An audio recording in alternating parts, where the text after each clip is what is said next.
Part 4 of the rebuild series of 370Z. Update on the Z, getting out the side collision, or also known as the satellite sensor, which I just found out. So I took off the weather stripping. That was the first step, because we got to get behind the plastic that's usually right here, where the back seat would usually be. So you take off the weather stripping from the door. Then you want to take a pry tool and pop up on the plastic interior running board part, whatever it's called here. That will loosen up this part, which is the main one we need to get into, is the one that's in this area. It's a very big piece all along, and it goes actually into the trunk, connected to where you can see that white there. All right, so you're gonna need to pop all that off. Right here, you can separate the two by just pulling apart, but you have to kind of pop part of it off to be able to do that. Let's see, pull this away, same thing. You just get behind them, and you can kind of tell wherever it's tough to pull out. You just pop with the pry tool, and they have a bunch of, as you can see, that clip just fell off. There's a bunch of those that go into these holes all along the interior. So there, all along the interior. You don't need to take off the one that's connected to the window, the little rear window, but just pry it off like that. You will need to, here's the big piece. That does go, the big one I was talking about over here. It actually has a fake speaker on it, which is interesting. No speaker there, but a fake speaker cover. So I'll line this up to kind of show you. So it goes here like this, kind of. There is a 10mm bolt inside here that goes to there, as you can see. So take that off before you start prying the back half of it. It will pull away from these, the top one and the rear one. Sorry, I'm trying to get in all these angles to show. With this one, the trunk, you can do the same thing, just pop it with the pry tool along. This is all the farther you need to take it. There is a cool little push clip that they have here. Actually has a little handle on it. So once you get that piece out, the big one that goes right here, this is all one big piece here. This just behind the seats there. You're gonna want to take a pry tool again, under here, start popping. But when you get that out, you'll be able to see push clip here and push clip there. Ooh, right there, yep. Pop those out, and then you can lift this just up a little bit. This is the seatbelt retractor that also has a small airbag module on it. Sorry, it's not an airbag module, but it's if in the event of a crash, this will go off and shoot a kind of a rod into the seatbelt to tension it where it is. So it's like when you lock it when you pull on it fast, but kind of instant, and it'll stay locked, I believe. That didn't go off in this car, but as I was saying, so it sits in that hole right there, sorry, like this. So the whole big orange side of this is all inside this hole. So that whole piece in there is going to be sitting inside that hole there. And that piece right there is going to be right above the threaded hole, where there is a 10mm on top and a 14 on bottom. There's a 14 bolt in there. You can get that with this still on with a ratcheting 14. You might be able to get it with a regular 14 wrench, but it's pretty tight. Then we reveal the crash sensor is behind that, right up against the wall. So I already took the 10mm off. I could get that with this kind of adjustable ratchet with a extension and a 10mm on it. So I just took that bolt off there. I believe it's just one. And this is what we were after. So I'm going to unplug this. Here's the part number for anyone. I couldn't find it online, so right there, you can pause the video and look up that number if that's what you were looking for. And I'm just going to order this part and replace that, and it should be good to go. All right, I'll keep you updated. Thanks for watching.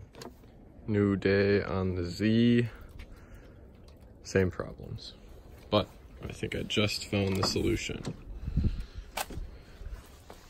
So we're still trying to get this computer out. I just figured out that you just pull this off, and there's just these clips that, you pull it and it pops straight out. And then right under here for the Airbag computer, we have two, are they 14? 14, that was kind of loose. The front one was 14. So we're gonna take these two out. That's just a cover to hold it in place. And then we're gonna bring this to that shop in Minneapolis, and they are going to rescan it.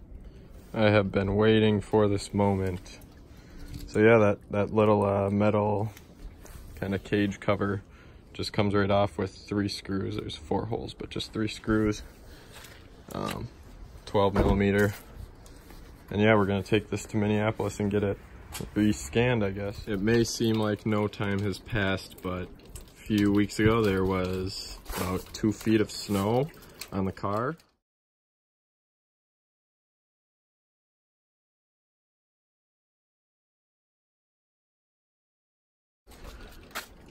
So just melted off recently this week, and I just replaced that Airbag computer. So remember, it was just a couple bolts, 3, 2 in front, 2 in back. I'm going to re-plug in the battery, and now it should start without an airbag light on. The airbag light should be off at all times because it was rescanned. So we're gonna plug the battery back in and see how it goes. First start in months. Let's see. I'm nervous because this airbag light should be off.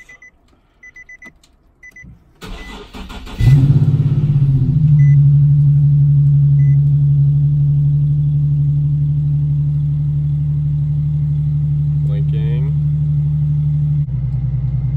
We'll see. Maybe it's just cycling through. Hopefully. So it does have a guarantee that would turn the airbag light off at the electronics place I brought it to. It has a guarantee, so I would hate to bring it back there, but yeah, it's still flashing. We'll see. I realized why the light's still blinking after I tried some reset methods. This guy for the lock of the seatbelt lock. I'll leave this for now and make sure everything works good before I put together everything. But yeah, it's just that large bolt up there and then this smaller 10 mil up here. Okay, let's replug the battery back in now and try it again. Now that the seatbelt charge is plugged back in, we're gonna try it again. I wouldn't be surprised if the light was still on, because online you can see that a lot of people have to do the reset method to kind of make it, re-diagnose itself. So yeah, we might try that out here. So since the light is blinking, what you want to do is, I'm gonna close the door so it'll stop beeping that way. Okay, so the airbag light is up there. Here's so in a push button it's a little different. So you just want to keep your foot off the brake so the car won't start. You're gonna put it to on mode, and then that airbag light there, right when it starts to blink, you want to turn it off.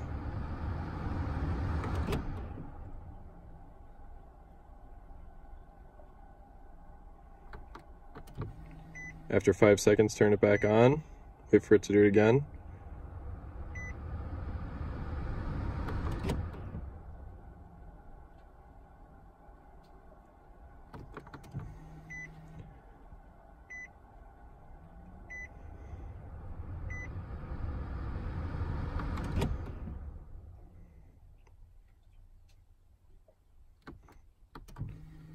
Now, it should slowly blink, hopefully. There we go.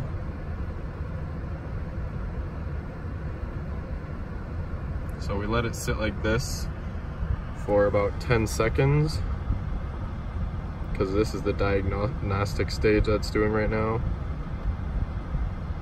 Then we're gonna turn it off, wait about 10 seconds,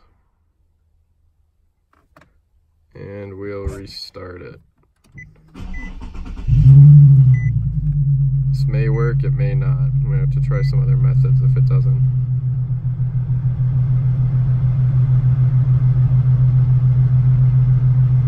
That is the first time that there has not been an airbag light on or flashing in this car. Get the door open.